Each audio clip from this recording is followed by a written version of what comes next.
মেঘা, মেঘা, হ্যাঁ আসছি।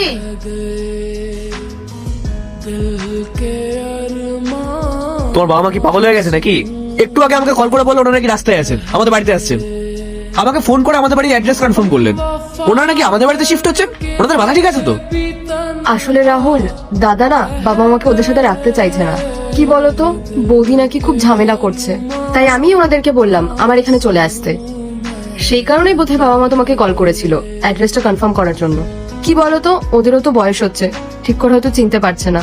তুমি একটা কাজ করো না, তুমি ওনাদেরকে খুব ভালোভাবে অ্যাড্রেসটা বুঝিয়ে বলো, যাতে ওনারা আমাদের এখানে চলে আসতে পারেন। তুমি আমাদের কেন জিজ্ঞেস করে ওনাদেরকে কেন আসতে বললে? আমি কি এই বাড়িটা ওনাদের থাকার জন্য বানিয়েছি? কি বলছো রাহুল তুমি এসব? ওনারা আমার বাবা মা হন, আমাকে জন্ম দিয়েছেন, আমি ওনাদের আমার কাছে ডাকতে পারি না? কেন রাখবে? তুমি তো আমাকে বলেছিলে যে তুমি এই বাড়িতে কোনো বয়স্ক কাউকে থাকতে দেবে না, যার জন্য আমি আমার বাবাকেও এখানে রাখিনি। তুমি যদি এরকম করবে জানলে আমি তো আমার বাবাকেও এখানে রাখতাম। আমি কখন বললাম যে আমি বয়স্ক মানুষদের সাথে থাকতে পারবো না? আমি শুধু এটা বলেছি যে তোমার বাবা আমাদের সাথে থাকতে পারবে না, আমার বাবা মা তো থাকতেই পারে। এটা কি বলছো তুমি? তুমি আমার বাবাকে আমাদের সঙ্গে রাখতে দেবে না, এদিকে তোমার বাবা মাকে এখানে থাকতে দেবে? দেখো, তোমার বাবা মার থেকেও আমার বাবার বয়সটা অনেক বেশি, আমাদের বেশি প্রয়োজন ওনার সঙ্গে থাকা। রাহুল, তুমি বোঝার চেষ্টা করো যে আমি কি বলছি। আচ্ছা ঠিক আছে, চলো আমরা সোফায় বসে কথা বলি। চলো চলো।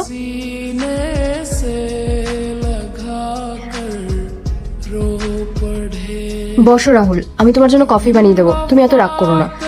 দেখো রাহুল, দাদা সবসময় বাবাকে অসম্মান করতো, বাবার সাথে ঝামেলা করতো, আর শেষে কি বললো জানো? দাদা নাকি ওনাদেরকে ওর সাথে আর রাখতেই চায় না। এবার তুমিই বলো। রাহুল, আমি ওনাদের মেয়ে, ওনারা আমার মা বাবা, সেই ছোট্টবেলা থেকে আমাকে আদর যত্ন দিয়ে বড় করে তুলেছেন। আরে তুমি তো আমার কথা বুঝতেই চাইছো না। দেখো, তোমার আর আমার মধ্যে কিন্তু ভালোভাবে কথা হয়ে গেছিল যে আমাদের এই বাড়িতে কোনো বয়স্ক কেউ থাকবে না, আর ঠিক সেই কারণেই আমি আমার বাবাকে গ্রামে পাঠিয়ে দিয়েছি। তাহলে তুমি তোমার বাবা মাকে এই বাড়িতে কি করে রাখতে পারো? রাহুল, তুমি তো খুব বুদ্ধিমান, তাহলে এটা বোঝার চেষ্টা করো না। ওনারা সেই ছোটবেলা থেকে আমাকে কত কষ্ট করে মানুষ করেছেন, আমাকে পড়াশোনা শিখিয়েছেন, আমাকে ভালো একটা ফ্যামিলিতে বিয়ে দিয়েছেন, আমাকে কত ভালো একটা লাইফস্টাইল দিয়েছেন।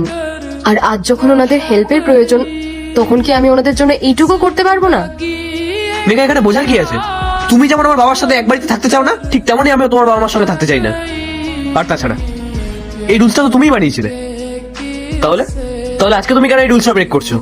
প্লিজ রাহুল, তুমি তো সবটাই জানো, ওনারা আমার জন্য কতটা স্যাক্রিফাইস করেছেন। আচ্ছা, তোমার কি মনে হয় আমার বাবা মা আমাকে রাস্তায় ফেলে রাখতো তার জন্য আমি এই জায়গায়? আমি তোমাকে শেষবারের মতো বলছি, যদি আমার বাবা মা এখানে না থাকতে পারে, তাহলে আমিও এখানে থাকবো না, আমি তোমাকে ডিভোর্স দেবো।